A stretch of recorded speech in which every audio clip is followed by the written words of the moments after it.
And we're back. Another installment, Sunday Money. I wish that we could chop up the beef, the hottest beef right now in NASCAR between me and my co-host, Daryl Mott. We'll get to the other beef in a second, but right now, me and Daryl are beefing. Yeah, we are. Why is that? First of all, hello, Alexa. Hello, Lauren, my loyal friend. Somebody asked who Alexa was the other day. We should start there. Alexa did a great job this weekend, and you can thank her if you listen to the NASCAR race. You were producing this weekend, Alexa. People don't exactly know what you do because we don't get you to like spout off enough on here. You produce this show, and you produce some NASCAR stuff too. What did you do this weekend? You were also the head producer, right? Well, I just did pre-race, and then Good deal. yeah, I did pre-race, but I am starting to travel and do the races on my own soon, within the next month. So you're actually producing the live circus Yep. for radio. Yes. That's Out of wild. that or this, which is harder to wrangle, those talent or these talent? Well, there's less of you guys here. I mean, when I'm on the MRN truck, there's like 8 or 9 of them that I have to bring in. So. And those guys are as much of a prima donna as you are, Daryl, too. How many dad jokes do you have to listen to before the broadcast, Alexa? Is there a lot of corny dad jokes going on before it They do a starts? lot of dad jokes in the break. Like if you're at the track and you listen to the MRN feed, because you can hear what they're talking about when we go to commercial, they do a lot of dad jokes in the breaks. Yeah, that was my and favorite they're not part. good dad jokes. No, they let me be a guest announcer at Dover last year for the Xfinity race, and the stuff they were talking about and ribbing on each other during the commercial breaks was hilarious. I wish that could have been. I wish that could have been the broadcast, because there'd have been way more people tuning in to hear what.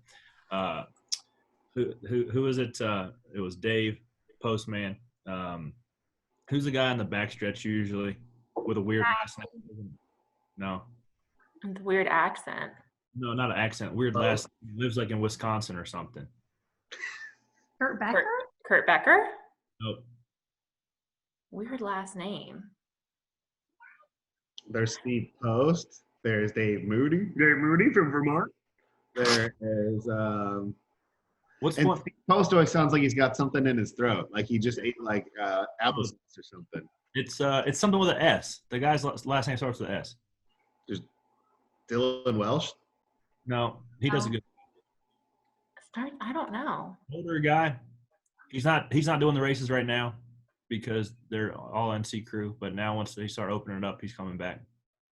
Huh. You'll have Drawing a to blank. Follow I that. know. What?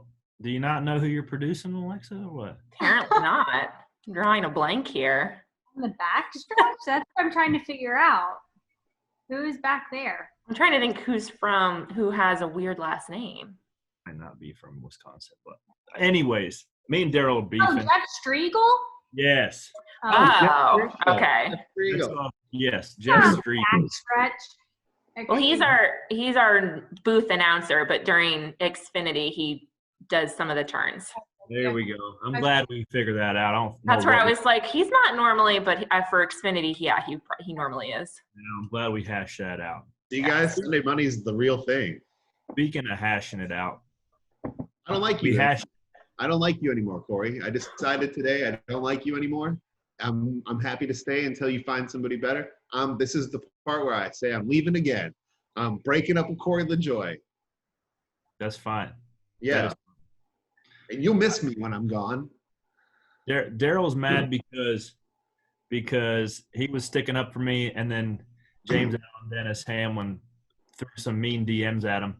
Hamlin.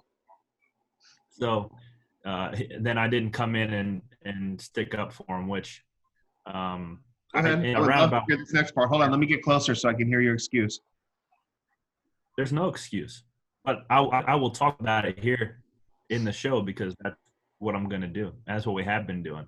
Again, So Lauren, not only did he not defend me, he shook Denny Hamlin's hand at the racetrack not even 12 hours after Denny sent those DM missiles attacking my family and my career and my livelihood, and he hurt my feelings while I was on my one-day vacation. I know. I'm supposed to be enjoying time with my girlfriend at the little farm we rented, but no. I'm on Twitter defending my friend Corey LaJoy, and what does this guy do? He goes and shakes his hand the next day. I'm over it. That's not the context. You got to say the context. But first, we're going too far down the rabbit hole, and we forgot something very important at the beginning. Tell him, Lauren. Is Please, to one of us thank is professional. our loyal sponsors. Who is it? Hercules Tires, Lauren, and Yes. Rob. Yes. And No, guys, Lauren. To read Hercules it. Tires, we were misinformed last week. We didn't think they were giving away any tires.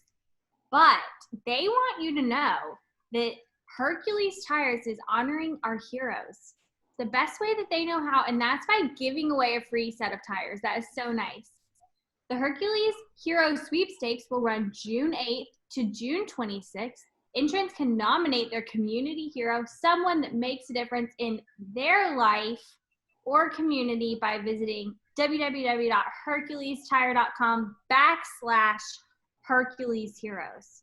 Wow. I'm not Nailed it. making a huge impact in my community, but I feel like I impact a lot of people around me. And so it would be great if you guys could nominate me, because I need a new set of tires on my car.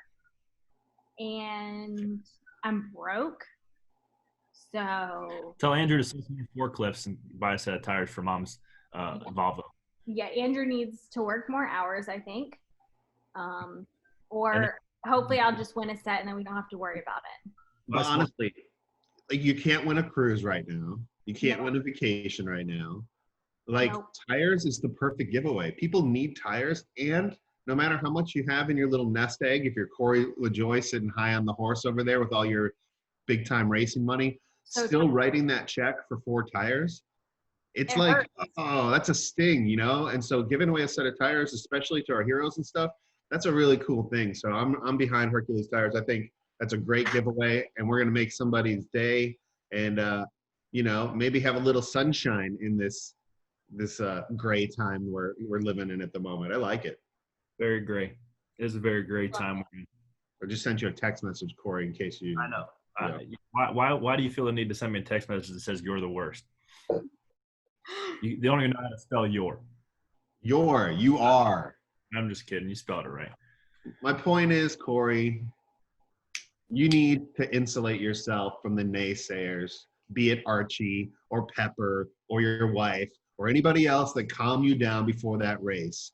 If there was ever a time to man up and brake check that prissy Lake Norman, big-headed, bad haircut, fake Michael Jordan friend driver, it would have been this last weekend. But instead, you broke bread not 12 hours after he was an asshole to me and you and Lauren and Alexa. Daryl, what did he do to you? Hang on. We want to talk about it. Corey knows, and Corey didn't stand up for his friend, and I had friends like that in grade school and in middle school and high school, and when my nose got punched and my friend Ryan ran the other way, that's Corey LaJoy. Maybe you deserve to get your nose punched. You ever think about Maybe that? I did. Maybe You I didn't did. punch back? No, Oh. I didn't. Daryl's a one lover, taught me not how- a fighter. No one taught me how to punch. No one taught me anything. I didn't even have a baseball mitt. That explains a lot. So, Daryl, you can't call my owner, the guy who pays my salary and gives me a car driving every Sunday, a naysayer, because at the end of the day, he is the only one who has any say, really, because he can be like, no, I'll find somebody else to drive this thing. So don't say anything about him. So I feel like we almost need a timeline of events, because by the comments of Denny after the race, it obviously shows that he has no clue premise of why we were arguing or why we were beefing, because he seems to think that he was the one victimized here. And judging by our conversation at the racetrack, that's about how he felt. So let's rewind this back, Daryl. And you can Like a quick summary. Yep. Because Corey has to go to his big time podcast here in 25 minutes. It's not even a podcast. Sirius XM Radio, Channel 90. Sunday Money Part 2. He's plugging this here. He doesn't even give us a plug. Lauren, did you see it? Did you see him on TV during the rain delay? No. Guess what he didn't do? Plug our podcast. Of course I didn't. I literally get on TV once every 3 months. I only have a finite window of what I can talk about and what I can't. Bro, you need management. You're a struggle. I got plenty management. So talked all about Denny Hamlin on TV, his best buddy. I think they planned this whole thing. Are you shitting me? Fake news. Daryl. Timeline. He posts on subtweets on my stuff. We've been hearing about how much your cars suck. Now's your time to prove it on iRacing. I finished second in Talladega. I don't like iRacing, but I jump on and do it just strictly because he called me out. Finished second, and I respond to that tweet, pull it back up with the little eyes emoji. He says, well, Talladega is not really a real thing. Do a race where it really matters. Go to Dover, qualify fifth, mess everybody's DraftKings lineup because I wanted to show him that I'm capable of qualifying good. Started in the back because of the invert, wrecked. Go to New Hampshire, North Wilkesboro. It's going to shoulda, coulda, woulda. It's going to finish in the top three there. My brake pedal broke. So that's the end of the iRacing saga. No more Dennis Hamlin anywhere to be found. Race at Atlanta. Drive around, finish 27th all day. I post my Whoop heart rate data, and it's fairly high, 155 average heart rate, 170. And he subtweets on it. This is why we couldn't count on you in the fourth quarter, talking about his basketball league with his heart rate, which was super not consistent. So it doesn't tell me he had a good reading, but it was lower than mine. So he's making a jab at my competitive nature as well as my fitness level. So then I said, hey, can we trade cars? He assumed that I'm shitting on his driving abilities every time I respond to him. He goes back and forth, says I'm a shitty driver, more or less, right? And it dies. We go to Martinsville, which is a driver's racetrack. The 32 car finishes 6 positions in front of the 11. Now the floodgates open, right? Because all of a sudden, 3 days ago, Denny was talking about how the driver makes a difference, not the car. We go to a track where the drivers make the difference, and I finish in front of him when his teammate wins the race. So, and then meanwhile, he was talking about he wanted to blow up so he could just leave and go home because there's a little bit of grit you have to make your shit better throughout the course of the race if it's not driving good. So we go back and we don't even go back and forth. I did some passive aggressive stuff, right? Hermit the crab or whatever it is, Kermit the frog, drinking the tea, and the fans are just piling it on, right? Denny, you suck, this, that, and the other, which I never said any of this, not once. No. Turn around, and I acknowledge, hey, I only have 3 days to live this up because we're going to go to Homestead and I'm going to get my dick kicked in. I already knew it. Called it Wednesday night. But I only had a short period. I had to get it all in, right? Turn around Thursday. We have another podcast. Couldn't let this moment die. I'm going. That was Friday, Corey. No, was it Friday we did the podcast? Yep, we covered this. Did the podcast. Yeah, it was on Friday. Mm-hmm. Okay. The only personal thing I've said to him in this whole ordeal was the one thing about, yeah, he's probably going to win a Homestead because there's no pressure on the line. And, probably a dickhead thing to say, but look what happened. He ended up winning, which from my point of view, that was the only personal thing I said. Probably got a little wrapped up in fans, energy, whatever. He texted me on Friday night, congrats on getting your car crashed. Talking about he's going to wreck me on Sunday. Then he proceeds. So I threat. That's a threat. It's a premeditated threat, right? So I just hit the little like button on it like this. I had a little thumbs up on it. So then he proceeded, this was like 11:30 at night, proceeded to text my car owner, Mason, the general manager, as well as my crew chief and says, hey, congrats on getting your stuff crashed. Your driver's got to learn a hard lesson. So my owner's like, hey, that's not how this is going to work because this is a $300,000 race car for something that was just a Twitter beef that he started. So what do we get? Like sends it stuff to to O'Donnell, and O'Donnell's like, okay, well, like if you're gonna wreck the guy, don't just premeditate it, because we already suspended Matt Kenseth for 2 races for wrecking Joe Logano on purpose. Now something's actually premeditated, so we're gonna have to hit it even harder, right? Mm-hmm. So do what you got to do. So now this thing has just went from a little Twitter beef to an actual. He's like threatening me, right? He's threatening me. So now, like, my owner will be mad at me if he crashes me because it's just money out of his pocket. So now the series. So Jay Say Fade, that again. Your owner will be mad at you if what? if my shit, if he wrecks me, because at the end of the day, I'm the one driving it, and it's his money that's getting burned up because my stuff. Why would he be mad at you if somebody else wrecks you? Explain that. It doesn't matter if whether I wreck it, Jesus Christ comes down from heaven and backs me in the fence. It's still money out of his pocket, right? Like that's how he looks at it. It doesn't. And like, maybe your team owner should get in the business of bumper cars where everybody leaves with no scratches. You work in NASCAR. Every promo that's on TV right now is cars flipping through the air and fire and sparks shooting. What is this sport we work in now where everybody has to have clean race cars until the last 2 laps? I quit. That's not how it works. Then quit then. But you don't know how it works. So Jay Fabian, series director, texts us a pin location. Hey, meet me here. 2:00 Sunday morning. Or Sunday. Yeah. So You're turning into a transformer, Corey. We don't know what's happening, but your audio just gets weird. So when we all go, that's what we're doing. I'm still mad about the fact he can't. Okay. He gets in trouble if somebody hits him. Okay. So Meet me here Sunday morning. 2:00. I'm there 10 minutes early. He gets there about 2:08, a little late. We go over to a motorhome, and we sit down. And there was some neutral ground. I don't really want to say that in detail. It was it was neutral ground. Yeah. There was some FUs back and forth, pretty tense at the beginning, and it was apparent who was going to have to. Huh? You're glossing over this. You said FU? Yeah. I mean, we were both kind of like. I mean, he just felt that I was attacking his driving ability the whole time. He just kept saying. I'm sorry.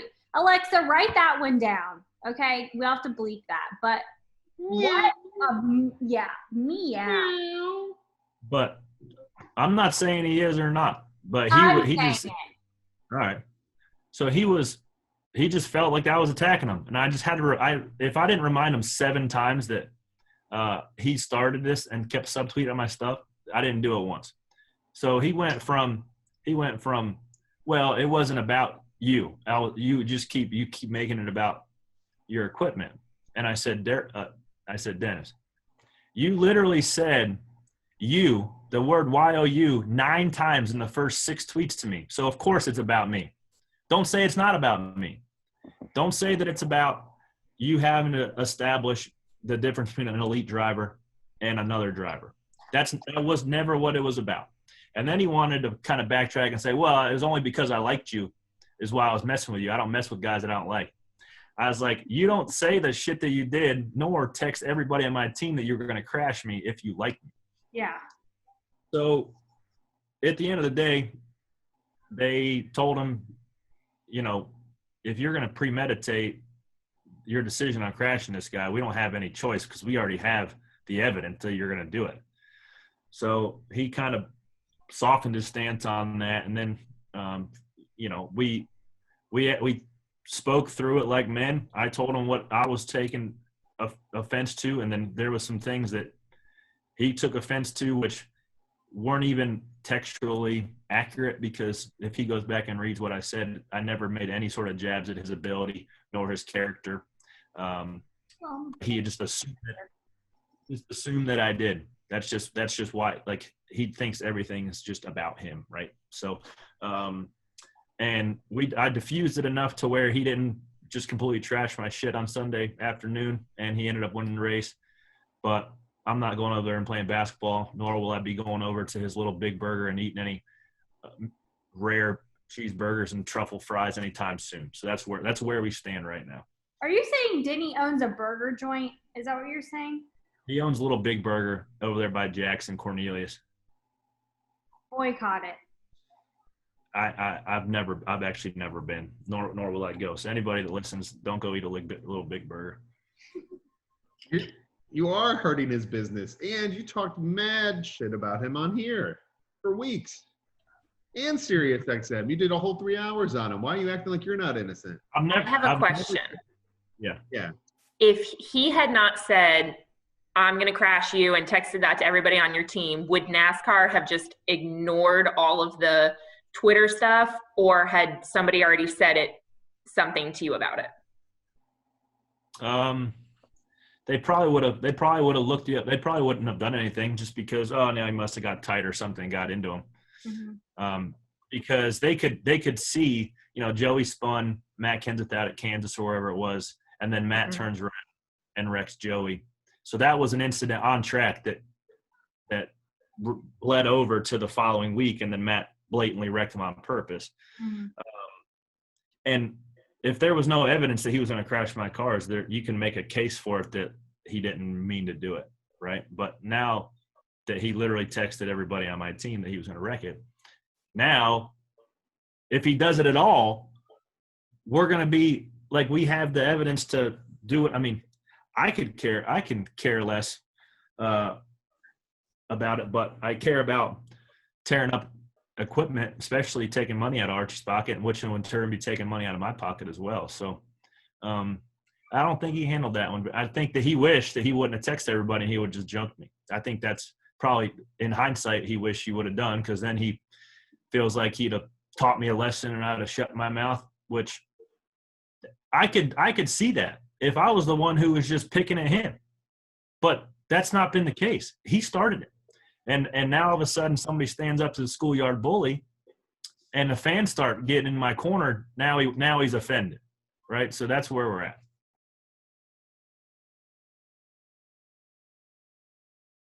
And a little bit of rivalry is okay, but there's no rivalry when somebody outruns somebody 34 weeks out of 38 races. That's just what it is. And I've thought about it like this. This is like the jockey of Seabiscuit or Secretariat, picking on the jockey that's riding on a frickin' 6-month-old cow or a donkey even, right? Like that's what it is, right? And every now and then the jockey riding the donkey can slide in behind him and beat Secretariat. But 98% of the time, Secretariat, no matter what jockey it is going to beat the donkey. That's just how it works. I feel like that's a pretty accurate analogy. Yeah. But I'm not his buddy. We're not friends. And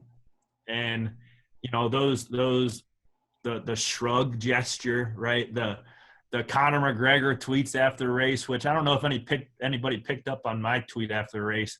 I saw his. I was like, okay, cool there, Conor McGregor. We sucked time tit. We finished 29th because our stuff was looser and shit. And we'll be back ready for Talladega, ready to fight. So I put a gif of Floyd Mayweather, who beat the snot out of Conor McGregor. Didn't mention Dennis. Didn't mention him. But there was a little bit of I acknowledged his tweet. And this week at Talladega, we do have a decent shot of beating him again, hopefully. Cool story, bro. Daryl. I don't know why you don't get it, man. You just don't get it. Oh, I get it. No, you don't. I get it. You do not get it. You laid down. I did not lay down. You did. You laid down. Daryl, have you ever heard of the expression, just to be the bigger person? It's a good point. And here's another good point. Some bridges are for crossing. Others are for burning. Daryl, I think you've been watching too many Taylor Swift documentaries, because that is the vibe that I'm getting from you, is like, Yeah, I see it. Daryl, he sat outside in his Restoration Hardware sun chair at his infinity pool, looking at his little helicopter, and threw stones at your career, at your friends, had the nerve to bother your team owner after hours, and you went and said, well, at least people think I'm a good guy. Oh, heck shucks. I'll shake your hand, Mr. Hamlin. Thanks for not wrecking me. Ugh. I feel gross. I feel gross right now. That's not how it went. But it's not over, but for now, until Talladega, if I finish in front of them, then I'm going to rehash it back up and I'm going to start retweeting all the stuff the fans say, so don't worry. You have no problem with how he talked to me, your friend? You haven't told everybody what he said, Daryl. I don't want to give him any more attention. I'm asking my friend, do you have a problem with how he talked to me, your friend? Yes, we do. Corey LaJoy. What? Did it bother you how he talked to me, your friend? It bothers me how he handled the whole situation just because he didn't know he wasn't. Corey, that's not what I asked you. I'm your friend who has supported you since you were nothing. Nothing. I supported you since you were nothing. I had all the people at Fox make fun of me every time I brought you in to help you promote your little career. Why are you bringing Corey in? Get a real driver in here. No, I think Corey, we got to talk to Corey. Every time I brought you in, defended you in front of all my coworkers. And now here I get attacked personally, and you haven't said nothing. I didn't get a message from you. You didn't say, hey, that was really out of line. I'm sorry that you got dragged into this. Thanks for being a good friend, Daryl. No, because I wasn't volunteering you to stick up for me. So you were saying things. I'm not asking anybody to fight that fight. I appreciate you doing it. For him to just slide into every single person that's tweeted DMs and say he's going to wreck and I really hate it because the guy has everything you could ever want in life, and he still feels the need to fight a Twitter battle. I just don't get it. That he started. Like, that's if I started this thing, it'd be one thing. It just makes no sense to me why he starts a fight and then he acts like he's the one that's getting victimized. It's wild to me. You see what I mean, Lauren? He still hasn't answered what I asked him. He's still just talking about Denny. He said he appreciated it, Daryl. No, he said, I didn't ask you to do any fighting. He said, yes, but he said that he appreciated what you did. I stood up for you with all my tweets. I rallied the troops to support you, Shu. So what do you want me to say, Daryl? Thank you? What do you mean? You want me to buy you a beer, coffee? What do you want? You think you know a guy, Alexa. You know what I mean? You really think you know a guy. You think you're friends. You think you support each other. Oh, Daryl. I can't. I gotta start calling him Big Shoe. I bet Off Access has to make bigger helmets this year for you because your gigantic head can't fit in the old size. Yeah, we had to take some padding out. Yeah, we did. Anything we you'd like gotta go to break. Let's take a break because I gotta go. Yes, sir. Yes, sir. Let's take a break, sir.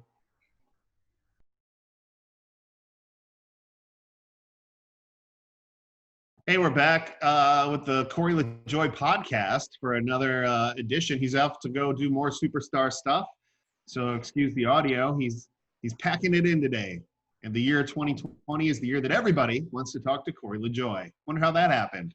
Anyways, we're back from the break, and we're going to hear about Corey's opinions on the new number placement, and also the All-Star race is going to have 30,000 fans. And guess what, guys? They've moved it to East Tennessee. Well, actually, Bristol, Virginia, right there on the border. That's right. The Bristol Motor Speedway is going to host the All-Star race. What say you, Corey LaJoy? I say that was the best news I've seen in a while. Good on Marcus and Bruton and Jerry Caldwell at Bristol to get the race over there. I think it's going to be way more exciting. And it also gives a little bit more incentive for me to try to get the fan vote. Just because I do think, do I think he'll win? Probably not. But we do have a chance to run good in the open. If we can do some stuff with pit strategy, possibly transfer in, that would be really cool. But if not, if Bubba somehow happens to transfer in and wins the stage like he did last year, and I could be in the All-Star voting, that would be really cool. So anybody who's listening, go to NASCAR.com and vote me into the All-Star race. Yeah, guys, go help Corey. Daryl. I'm going to support him like I always have. Because you know why, Lauren? Because you're a good friend, Daryl. That's right, Lauren. You Thank are. you. I am You a are. good, loyal friend. You sure are. And I think we would all agree with that. No, I do not agree with that. You know? Guys, I don't like it. I don't like it when you're beefing. Sorry, Lauren. It's what's happening. It's like daddy and daddy are fighting. I don't like it. Okay. Well, that's what it is. I feel used, Lauren. I feel used. Daryl, you should. This guy, who gives a shit about him? Why do you even care? You shouldn't Right. care. Well, I do have some exciting news. Okay, tell us. I have a new favorite driver in NASCAR. Oh, Daniel Suarez is my new favorite driver, and him and I are starting a podcast called Welcome All Amigos. And, we're going to be debuting that on Sirius XM Radio, Channel 90. And I hope you guys will tune in for my new favorite driver and I. There's not. Oh, Daniel Suarez is not. He's not having a good year. I think that he is one of the guys, as is the other guy we've been talking about a lot in this podcast, who never realized the difference between a car that can win and a car that runs 30th. And Daniel, unfortunately, is learning that the hard way. And I will say this: when we finally, like right before we shook hands, and somewhat diffused the situation, We keep bringing it up, don't you? We agreed on this because I was like, Denny, can we agree that I think you want me to agree that I don't know what it's like to race in the front of the pack with guys like Kyle Busch, Joey Logano, Kevin Harvick. I understand that I don't know what it's like and how hard that is, even when you have a race winning car, because you've said it for 14 times in this meeting. I will acknowledge that I don't know that. But will you please acknowledge that you don't know or have any clue what it's like to race for teams where you just don't have speed and a good day is 25th, and where your parts happen to break every 4 or 5 races, and you're also doing it for about, I don't know, 1/50th of what you're making right now. Can you acknowledge that you don't know about that? And he was like, that's fair. So that's kind of where, like, okay, we have found common ground. And that's about all I'll want to talk about that. But yeah. When you guys get lunch? Never. We're not getting lunch. We are not friends. Okay, bro. When's the next time I'm getting lunch with you, Daryl? Things have changed, buddy. Things have changed. Good. So how do you feel about the numbers being moved on the car? For some reason, people were varying their feelings about this. I think it's good to change cars up. I don't understand why the numbers are just not on the top of the car or the hood, but I guess it's bigger sponsor. I don't know. The hood would be cool, right? The hood? Yeah. Just leave the doors for the sponsors and just put the numbers on the hood? No, I think that'd be kind of corny. Well, they moved it to the back area, and people are losing their minds. Well, they moved it to in front of the rear tire, and they made it a little bit smaller. Mm-hmm. They've kind of had a inkling on want to do this for a while now. So they're using the All-Star race to kind of see how that's accepted. I don't think it's going to be accepted well, but the reason being behind it is so they can give, instead of the upper quarter panel placement for sponsors, they're going to put it on the doors, and they feel like the door is going to give better TV viewership to whatever brand's on the side of the car, which I don't like it. I'll be straight up with you. I don't like it. I saw the rendering for my car for the All-Star race.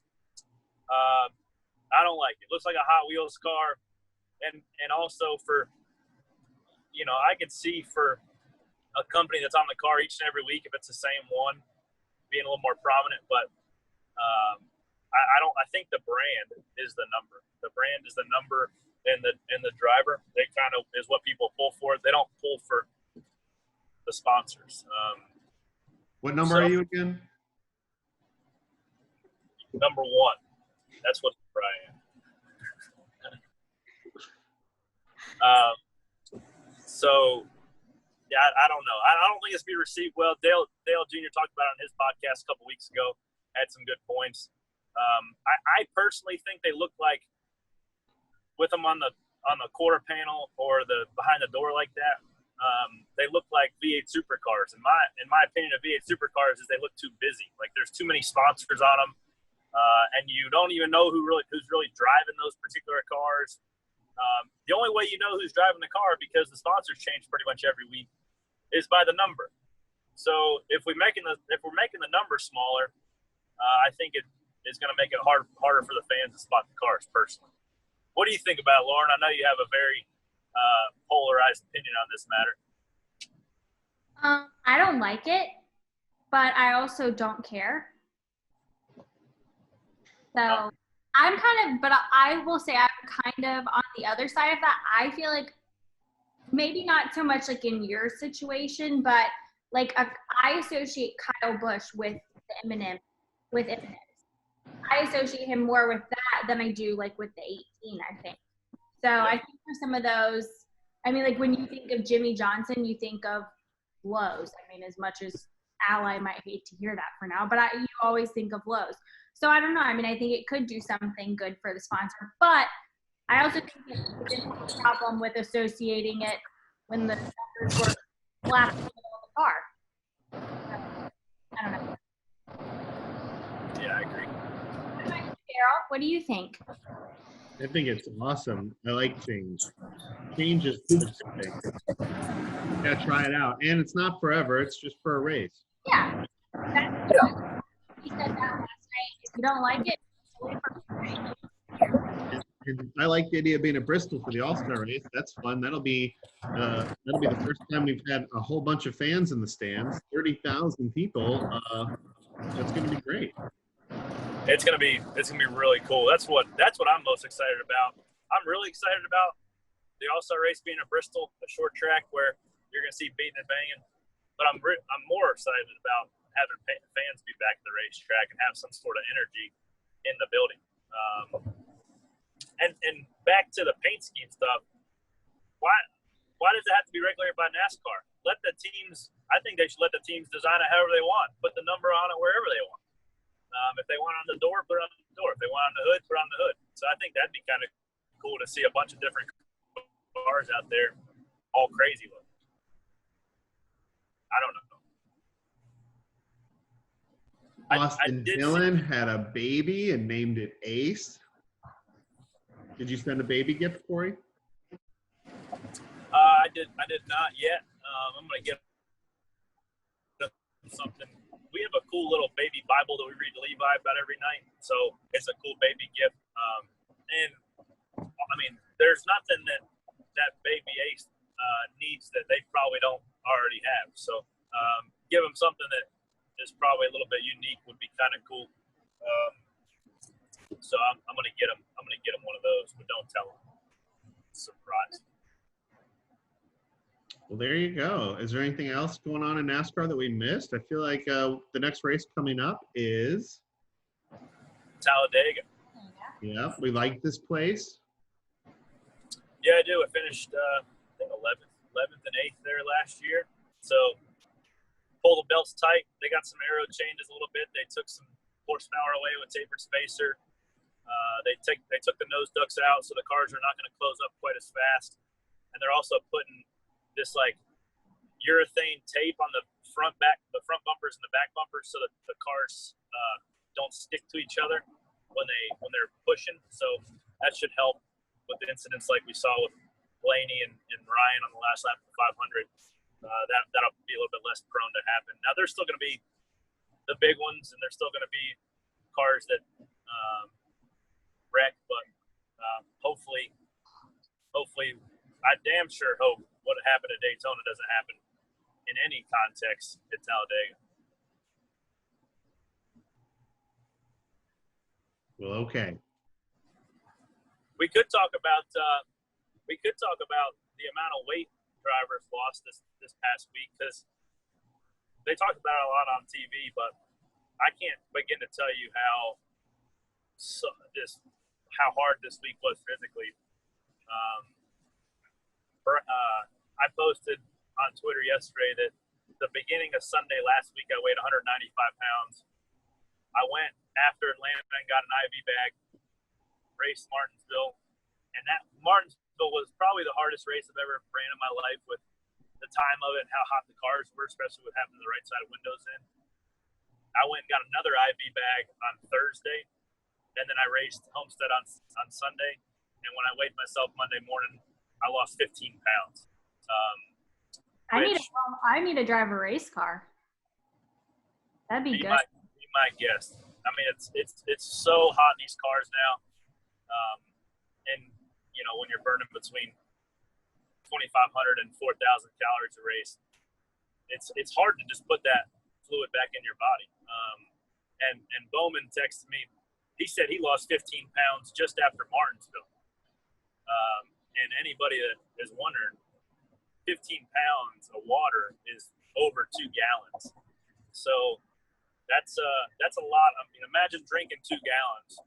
That's a lot of water to sweat out of your body. So I'm glad midweek races are done, but it's still going to be hot at Talladega. It's still going to be hot in Texas and everywhere else we go, but at least we're only doing it once a week. Well said. Daryl. Oh, what do you want me to do? I'm trying to be supportive. I don't know. Where are you headed, Corey? Where are you headed right now? I'm headed to the racetrack, to PRN Studios. What you doing there? Well, the MRN or Sirius does their recording there. So I don't know why they keep calling me back. This is my 3rd week in a row. I've been doing it from 11 to 1, filling in for Larry Mack. But I'm having some fun with it. Maybe I can try to get Sunday money, or maybe just Lauren on Sirius XM Channel 90 one day. That's probably what you should do. Did you fill in last year? Did they have you on Sirius XM? I only did it once last year, so they're using me up pretty good. I have fun with it. You know, I have fun engaging with the callers, like the same 4 callers every episode, every time. But it's really no different than what we're doing here. And hopefully more people listen to our podcast than Sirius. But you know, it's relatively the same stuff. Daniel Trotta's really good. Knows a lot about the sport as well, so it's fun. That's awesome, dude. That's a great opportunity for you. Oh my God. I don't know if you're just being a or not. He is. No, I decided I'm gonna embrace the King of Nice, Mr. Corey LaJoy, the King of Nice. I'm into it. All right, that's good. Thanks, Darren. Yeah, I thought we were gonna stay fired up, but now I realize, nope, we're gonna just be nice, you know, because why not? Well, speak for yourself. I'm not a fan for that, but you might have to edit that part out, Alexa. What is happening? Oh. You know exactly what's happening. I'm not over it. I'm not over it. I'm not letting it go. But he literally let me say it like this. There's not one week where his operation should beat mine. So if I hold on to this, what some would be considered a grudge of some sort, which it's not, then I look like the one that I'm either jealous or whatever you wanted to call it, which I'm not. I'm standing up to myself. I doubt he's gonna subtweet on my stuff anymore because he knows that I'm not gonna back down. But when it comes to bleeding over from a Twitter beef and some personal shots back and forth, when he was just gonna blatantly wreck my shit, that's when somebody else has got to step in line. Is Kelly happy that this is all simmered down? Yeah. Kelly and my mom both are pretty happy it was, but you know, if I felt like I needed to stand up for myself more, I would. But I felt like, you know, you got to be a little bit more PC on TV, like I was in my interview. Like, the fans only know Denny by what they see on TV for 3 hours on Sunday, right? And if I keep beating the drum and I try to tell people this story or whatever, they're just not gonna. It's futile. It's over. It's not over, but it just doesn't make sense for me to keep holding on to it. I'm gonna stick up for myself. I'm gonna keep doing a good job in my car, and whatever happens, happens. But if I was in a position where I could race for them every week, then I probably would be a little more apt to hold on to it. But right now, I'm going to be like Ryan Newman's brother. I'm going to be the hardest to pass on the track. When he comes by, just wait and see, blah, blah, blah, blah, blah. I tried to be, but he was about a second and a half faster than I was this weekend, so it didn't really make a whole lot of sense to try to hold him up. Lauren, did you see how fast after he pitted, how fast it took him to get to the front of the field again? No, I didn't. I don't It was think like Lightning McQueen. And Yeah, they were really good. Chase Elliott drove his tail off, man. Oh, I love the Joey Chase beef. Obviously, Joey's still a little salty from Chase taking that Bristol went away from him, so he held Chase up enough to where Denny was able to get around him. You think that was intentional? Absolutely was it intentional. For sure. And Joey was just fast enough. He got some damage on pit road early in the race that hurt his performance. So he was kind of limping around, but when Chase came around to lap him, Joey made it really hard on him, and Denny was able to catch him and pass him. So that's an interesting feud I think we should keep an eye on. Actually, sorry, I hate to interrupt you. They actually met at a coffee shop and shook hands an hour after the race, so that one's actually over now too. All right, that's good. I'm glad they hashed it out. Daryl, it's not good to live with holding resentment in your heart. In sports, it is. No, it's not. It's not good for your mental health. Not if he's going to intentionally wreck him. Like, that's going to cause more problems for Corey in the end. Yeah. Yeah, it is. He's going to not be able to get anything done because his phone's going to be ringing off the hook 10 times what it was this last week. People wrote articles about it. I listened to a whole podcast about the Corey-Denny beef. Did you hear that one, Corey? There was a whole podcast dedicated to it. SiriusXM wants him on. Jeff Gordon's talking to him during the rain delay. I don't see how it hurt his career, but maybe I'm just not seeing it properly.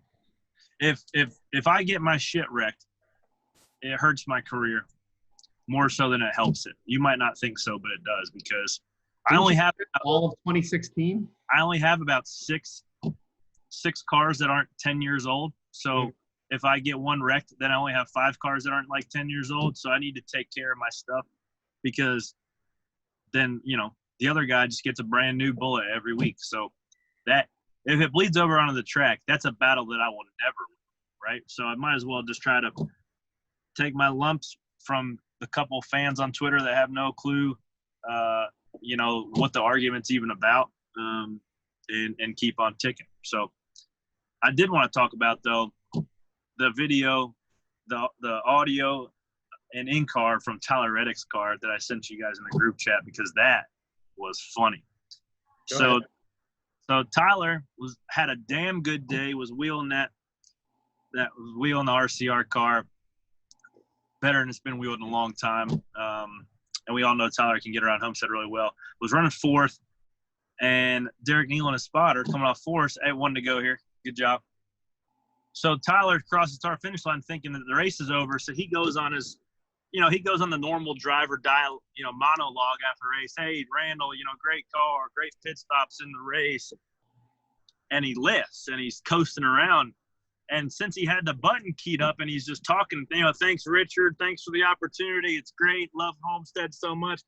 And the spotter and the crew chief are yelling at him, go! It's the last lap. So he finally realized when he takes his finger off the button that people are still going. And he floors it. And luckily he was in front of the 5th place guy enough he didn't lose a position. But Mark Martin's notorious for losing a bush race back in the day for doing that. And that was the first time we've seen that in a long time, so I wanted to talk about it. Why is Tyler running so good compared to other people that have been at that team? Well, I mean, Austin finished 7th or 8th, right? So RCR obviously had a good package for there at Homestead. I do think that they're turning it around a little bit. But Tyler also, I mean, he is really, really good at Homestead. He's won the last 2 Xfinity Series championships by running there. So that's no surprise to see Tyler Redick run good. But,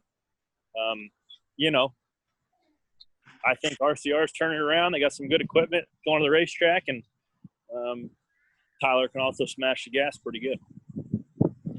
All right. Well, Sunday Money edition. Hopefully you guys enjoyed it. Corey's got to go blow sunshine onto the airwaves, and we're excited to tune in and listen to you on – is it Off Track, is it called? Off Track? I don't know what it's called. I just get on here and talk. Corey's going to go promote himself. Mr. Nice Guy will be on the airwaves from 11 to 1 if you guys are interested. And listen, we will be back next week, I think, right? We hope. Yeah, but you guys, we didn't choose a clutch performer of the week. Mm-hmm. Denny Hamlin for extending the olive branch. That was the way to go. He shook Corey's hand and ended the feud. And I think that takes a real man to, run his mouth all week and then apologize on Sunday. Agreed. Agreed. Daryl, Yeah. tell us where you can buy clutch. What's up? What's up there, Brad Gilly? Y'all have fun. Corey, you can go. We're doing the important part, the part that makes you money. Hey, thanks. Yeah, there's Brad Gilly. We're doing the podcast. Wave at everybody. Yeah, say something. They can't. Oh, what's up? How's Yeah, it there going? you go. I thought you were talking to them. No, I was talking to you. Hey, Brad. Daryl. And there's my Sirius XM crew. This is my podcast crew. Look, I kept your headphones fresh and clean. I use the other ones. Did you wipe them down for COVID? Huh? Did you wipe them down for COVID? Daryl. What? I didn't say nothing. All right. All right, bye, Corey. Hey, With water, thanks. by the way. I got so many people talking to me, my head's going to explode. There's so many. Real proud of you, Corey. Real proud of you. Keep going. Keep being great. Thanks, Daryl. Daryl, say hey to Danielle, your best friend. Hi, Danielle. Yeah, she said Corey's busy. He's got to go. I love you guys. Well, Lauren, not so much Daryl today, but Corey, go have a good day and go yourself. thanks, Daryl.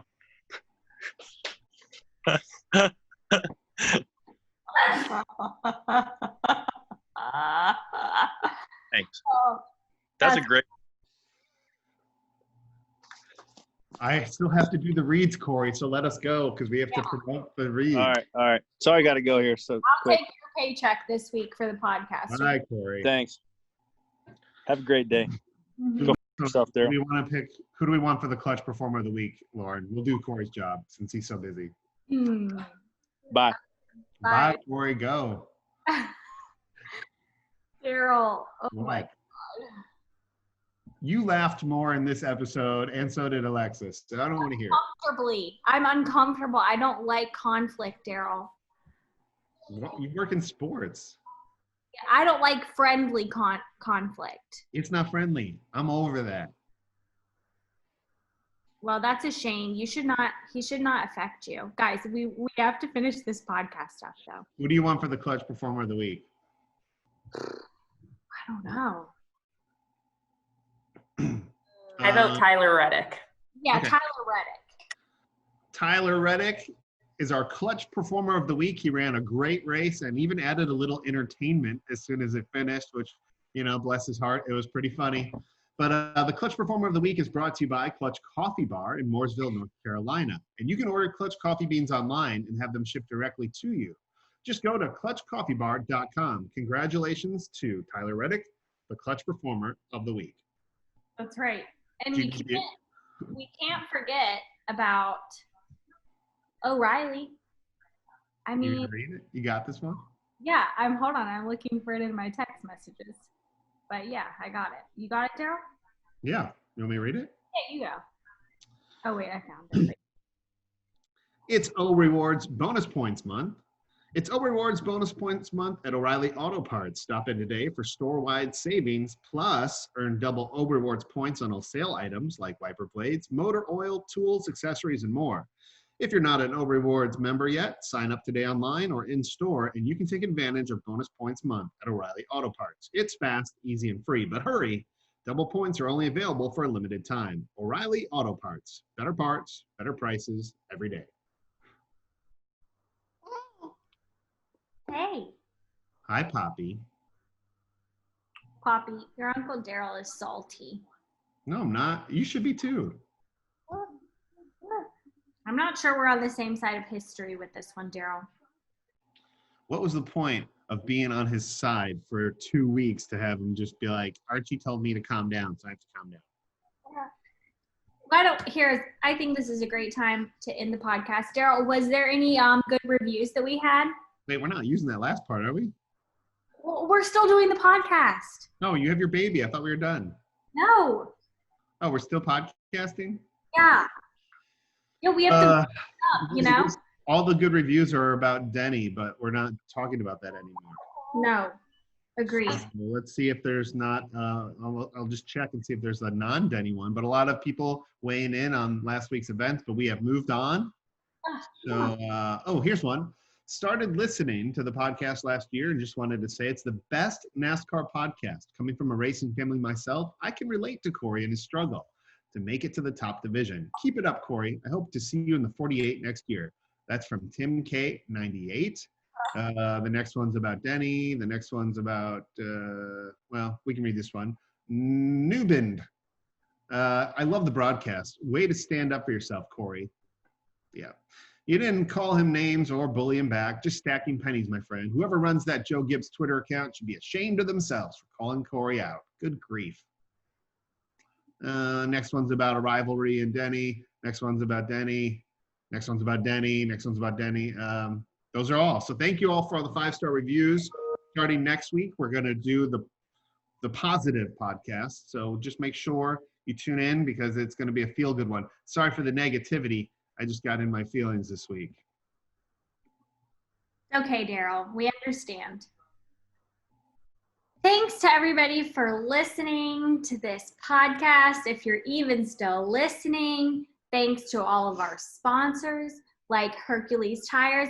Don't forget to nominate somebody for a free set of tires who is a community hero, aka me, or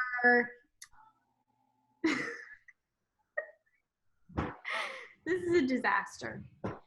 Come on, Lauren, you got this. And O'Reilly and Clutch Coffee. That's great. Talk to you guys next week. Bye. Woo.